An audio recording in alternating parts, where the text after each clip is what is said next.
that was read in John's Gospel, chapter 4, from verse 43, the story of how Jesus heals an official's son. Now, this is clearly a story about faith. He believed. It's a constant theme. And that's an important theme. Firstly, it's important because the Bible says, without faith, it is impossible to please God. If you haven't got faith, you've got nothing. If you haven't got faith, you're not acceptable to God. Faith is crucial. But what sort of faith do we have? That's the second reason why thinking about faith is important. There's different sorts of faith. There's a faith that says, Jesus can do this, and the faith that says, Jesus has done it for me. The faith that says, he can do it with a wheelbarrow, but he's not going to do it for me. That's one sort of faith.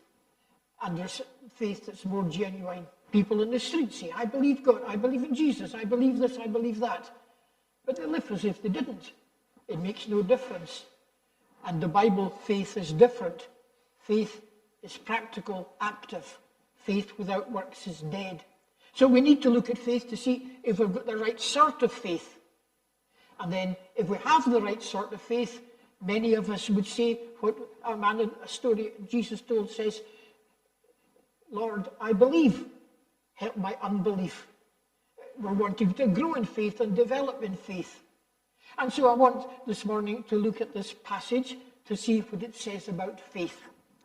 And to help us to see, have I got the faith that matters? How can I grow and develop in my faith and become stronger in my trust in the Saviour?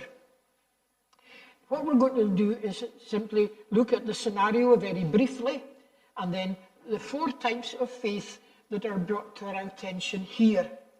And then when we've looked at this passage in that way, we're going to go over them and say, how does this fit in with my experience today? What's the relevance of this for us today? So first of all, we're going to look at the scenario here. And this took place in Galilee. Now, if you know your geography, there's Judea, which was the area around Jerusalem. And north of that, there was Samaria. And north and east of that, there was Galilee. The Sea of Galilee was there at the head of the Jordan Valley, and the hill country to the west was the area of Galilee. So that's where this ministry takes place. And there are 2 places mentioned here. There's Capernaum, which is down by the side of the lake, and there is Cana, which probably, it's not absolutely certain, is up in the hills. And they reckon maybe 16 or 17 miles from one to the other, and maybe a climb of 1,000 feet or more than that. That's the scenario, geographically speaking. Now, who's engaged in this interview, in this conversation here? Well, Jesus, we don't need to say more about that. And we're told a royal official. Who's he? Well, in those days, Palestine was part of the Roman Empire. So overall were the Roman authorities.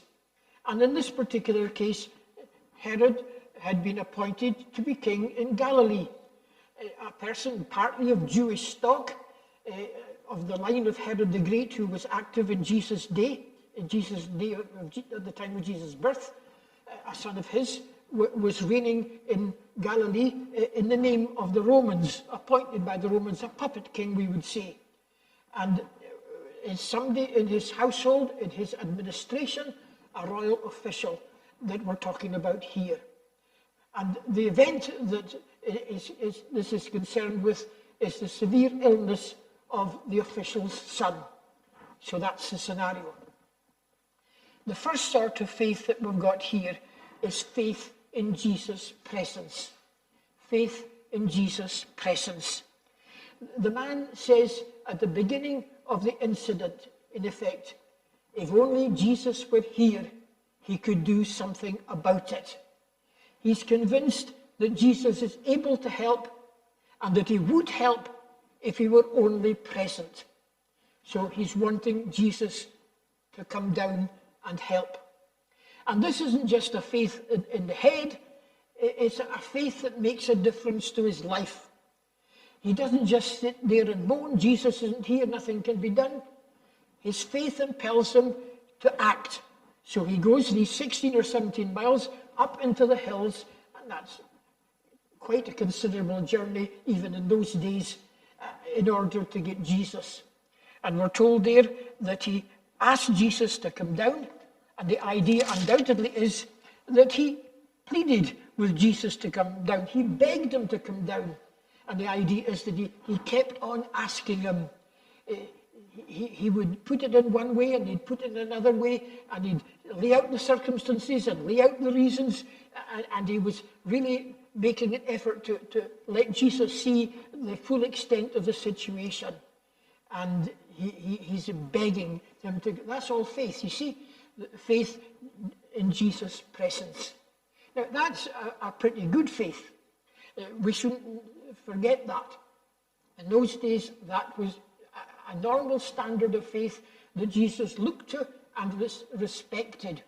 You may remember the story of Mary and Martha, whose brother Lazarus dies. And they send word to Jesus that he's ill, and Jesus delays, and when he comes, Lazarus is dead. And both Mary and Martha say to him, Lord, if you had been here, our brother wouldn't have died. That was faith in Jesus' presence. He can help, but he needs to be present to do so. That's one sort of faith that we've got here. The next sort of faith that we've got here is what we're calling faith in Jesus' power. It's really in his miraculous power. Faith in Jesus' signs and wonders. If we were using an alliteration, we would have said miracles.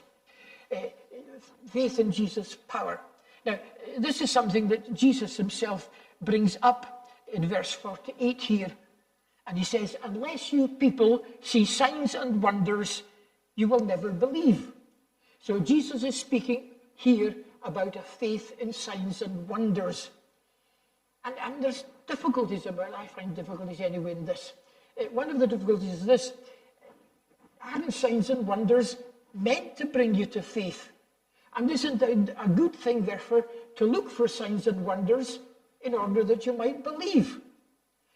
And this, you see, is quite obviously too. John, in his book, says, these signs are written so that you may believe that Jesus is the Christ, the Son of God. John's Gospel is full of miracles and wonderful deeds that are called signs and that are meant to make people believe. But here Jesus is saying, in a sort of critical spirit, it would be quite obvious that it's a critical spirit. Unless you people see signs and wonders, you'll never believe. And I find it a wee bit difficult to see how that fits in with the general idea that signs and wonders are meant to create faith. If we put it in this way, I think we can see it a wee bit better. Jesus says, if you do not see signs, you do not believe. So he's saying, you're always looking for signs. You're looking for one sign and then another and another. And unless you see signs, you don't believe. It's only when there are signs that you're believing. You never go beyond that stage. So what he's bringing to our attention here is this craving after signs in order that a person might believe. A demand that there be one sign after another after another. And they come, when they come, a person believes, and then he doesn't believe until the next one comes along. It's a dependence upon signs that he's talking about here. And he's bringing that to the royal official's attention. And that's my second point, difficulty over this. Why does he bring it to his attention? Why does he say it to this man? There's no sign that this man is looking for a sign in order to believe, because he already does believe that if Jesus were present, he would heal. And I can only think that he's testing him here. He's warning him there is a situation in life where people are just looking for one sign after another after another. And it's not a good situation to be in. It is faith, in a sense, faith in Jesus' miraculous powers, but it's not a good position to be in. And I can only suggest that he says that to the royal official so that he can say, no, no, no, I'm not like that. And that's the way it comes out. He says, just come down and do this miracle for us. So he reiterates his need for Jesus' presence. So there's two sorts of faith. Faith in Jesus' presence, faith in Jesus' power. But there's a development in the story, you see, and this is, I think, the key to the story. And this is faith in Jesus' promise. Faith in Jesus' promise. So the royal official said in verse 49, "Sir, come down before my child dies." And in verse 50, Jesus replied, "Go, your son will live." Now, seems to be a promise. It's speaking about the future. And it seems to be that what he's saying is, everything's going to be fine. Your boy's not going to die. He's going to recover. Everything's going to be fine. Your boy will be alive and well. It's actually the present tense, not the future. Your son is alive and well. And I wonder if that's the way we should look at it. But even if we do look at it that way, there's a wee bit of a problem. Your son is alive and well. Is he just saying, okay, he's getting better in your absence, he's fine now, there's no need to worry? Or is there another way of looking at it? Well, I'm suggesting this. It's just a suggestion for you to think about. The way we should understand it, I suggest, is this. This is an official pronouncement. Your son is alive and well. What do we mean by saying that? Well, many years ago, it's funny the things you remember. I remember the late Queen pronouncing or saying that she was going to create Prince Charles, as he was then, to be Prince of Wales. And she did it at a big meeting in Wales, and it was greeted with tremendous applause and enthusiasm.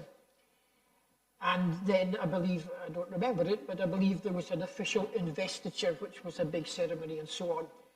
And in that way, Prince Charles became Prince of Wales.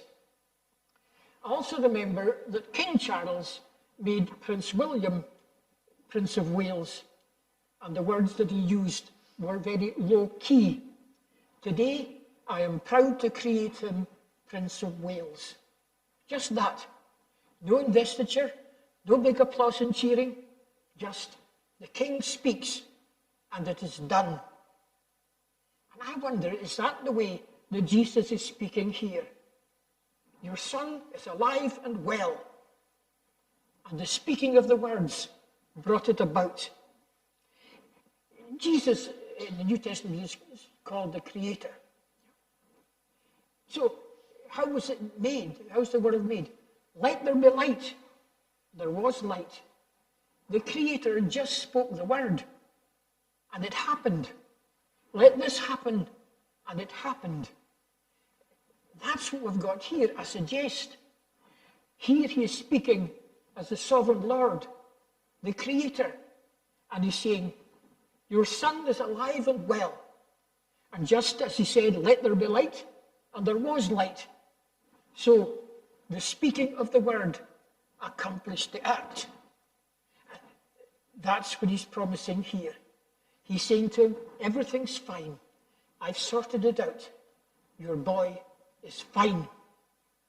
And there you see is Jesus' word, or if you like, Jesus' promise. And he's got to trust in this. And he does trust in this. How do we know he trusts in this? He goes home. If he hadn't trusted the word, he would have stayed with Jesus and said, oh no, you've got to come. I can't believe your word. I just need you to be present. But he doesn't stay and argue or express unbelief. He just takes Jesus at his word and he goes home. And that's the proof that he's got faith in Jesus' promise. That's the third stage we've got here. We're running out of time. We've got fourth stage here, and that is faith, what we're calling faith in Jesus' person.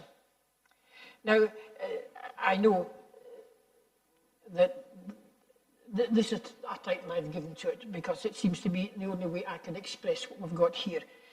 You might say, well, What more is there than that? He's prepared to take Jesus at his word and trust him. Hasn't he arrived? Isn't this faith? Yes, it's faith. But there's another stage that is to be reached yet.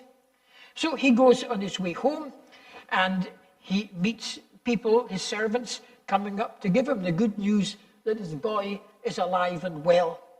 And then in verse 52, when he inquired as to the time when his son got better, they said to him, yesterday at 1 in the afternoon, the fever left him.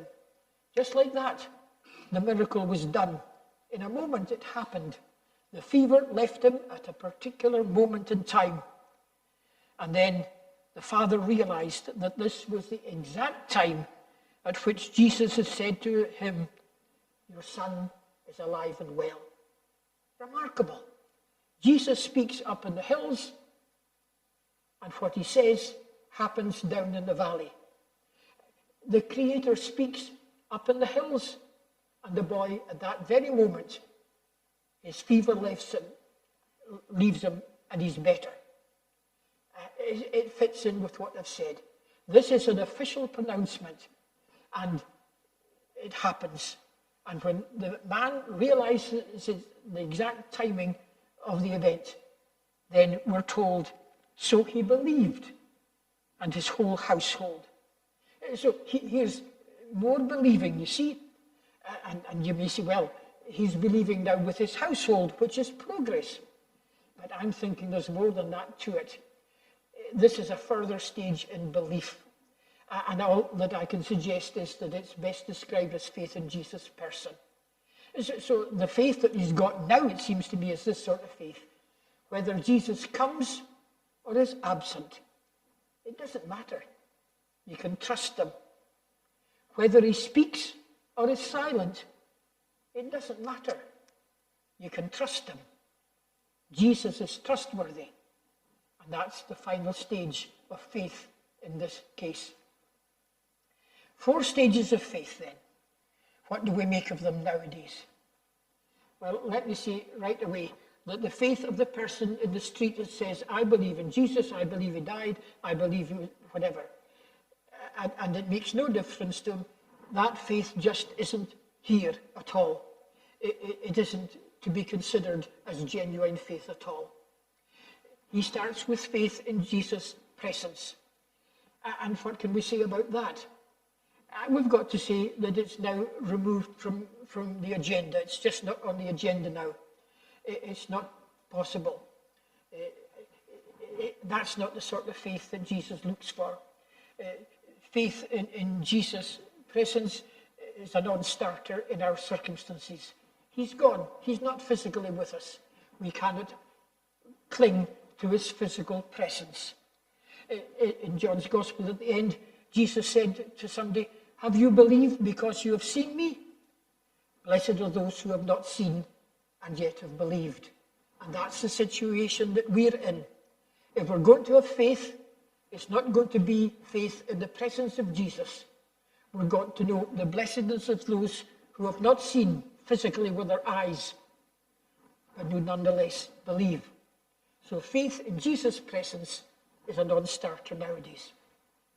What about faith in Jesus' power? That is in his miracles, in his signs and wonders. Well, I believe in miracles.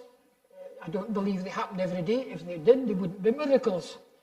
I believe wonderful things happen today in a way that we cannot understand. But I do believe also that it's not a big thing in the teaching of the Gospels to be looking for these things. An evil and adulterous generation, says Jesus, seek after signs, after miracles. So we've got to play down that sort of thing. And if we're looking for a miracle to convince us, we've got to realize that's not the way that things are to be done today. Now, some people do look for that sort of thing. I preached this once before, in fact, more than once before, but on one occasion, a man came to me afterwards and said, that was me. I was seeking for miracles, for signs, and I never got them, but I came to faith nonetheless. And that's the way I look at it. If you're saying to yourself, if only some great miracle would happen. If only I had a light from heaven to convince me.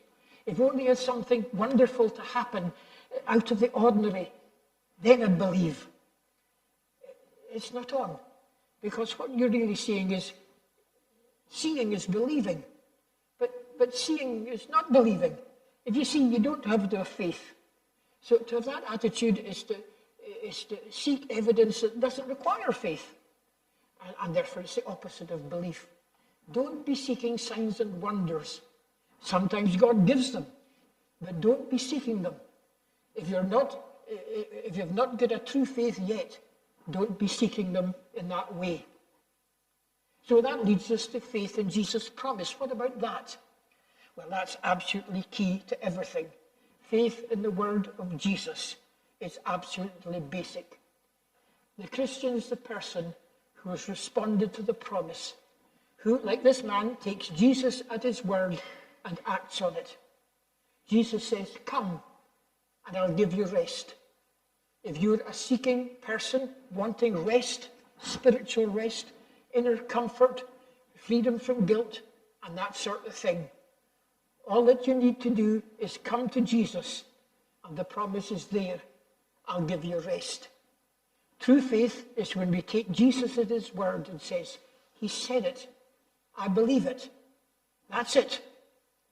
And that's the basic thing we've got here. This is the thing that matters. If you confess your sins, says the Bible, he is faithful and just to forgive us and to cleanse us from all unrighteousness. If you've got guilt, if you need a sense of forgiveness, if you feel a wee bit filthy at times because of something you've done wrong, you need to take that promise at its face value and go and claim it. The promises of God are like blank checks that you take to the bank of heaven and claim whatever you need. That's the faith that matters. Without this faith, you cannot please God. If you don't have this faith, you've got nothing. But what about faith in Jesus' person? Well, this, to my mind, is a maturer form of faith. It includes faith in Jesus' person, but it goes beyond that. It's the sort of faith that says, whether he's with me or whether I feel him to be with me or not, I'm going to trust in him. Whether I've got a particular promise from the word or not, I'm going to trust in him. I know he's trustworthy. And whatever he does and whatever happens, he's reliable. And I'm going to trust in him. That's the faith that is a more mature faith. The sort of faith that most of us, I suspect, are looking for when we say, Lord, I believe, help my unbelief. There's a bit from Habakkuk. It's a sort of chorus that says, though the fig tree does not blossom, and there be no fruit on the vines, the produce of the olive fails, and the fields yield no food, though the flock be cut off from the fold, and there be no herd in the stalls, yet will I rejoice in the Lord. And that's the same spirit. Even though there's all these physical, material disadvantages, I'm going to look to God and rejoice in him. That's mature faith. I've got a wee bit problem with that chorus. It goes to a kind of jaunty tune, which nothing wrong with that if it's appropriate. But what I feel is this, that it's not related to our context. And it's also something speculative about the future. Whereas I don't think Habakkuk was looking to the future. I think he was looking to the present. This is the passage. I heard and my heart pounded. My lips quavered at the sound. Decay crept into my bones and my legs trembled. Yet I will wait patiently for the day of calamity to come on the nation invading us. Though the fig tree does not bud, and there are no grapes on the vine, and so on. He's right in the midst of it. It's not something speculative that might happen someday. He's really saying, although the fig tree is not blossoming, and there is no fruit in the vines, though the produce of the olive has failed, and the fields are yielding no food, he's in the midst of it. And he says what he does say. in the midst of utter disaster and devastation, he says, I'll still trust God. We should try and relate it also to our own experience. What he's saying is something like a Ukrainian believer who says, even although our house has been flattened and we never know when we might die, I'm going to trust in the Lord. Or an Israeli believer, or a Palestinian or a Lebanese believer. Look at the devastation. We don't know what tomorrow holds. We don't know what's going to happen to us because our living livelihood has been destroyed. But I'll still trust in the Lord. And if we relate it more to our own situation, it's something like this. Though I lose my job and there be no money in the bank, I'll still trust in the Lord. Although my house is repossessed and there is no car in the drive, I'll trust in the Lord. Although a disaster overtakes us as a family, bereavement, suicide, illness, I'll trust in the Lord. Although my computer crashes and I feel that my memory is going to go the same way very shortly, I'll trust in the Lord. That's the sort of situation we have to think of each for ourselves. And that's where we leave it. Can you really say, whether he speaks or doesn't speak, I'm going to trust him. Whether I feel him to be there or no, he's still the same, trustworthy. Whether there's happiness or distress, whether there's prosperity or adversity, I'll trust him because he's always faithful. Although he slay me, yet will I trust him. That's the mature faith, a hope that we're all trying to move towards and achieve increasingly. May God bless to us his word.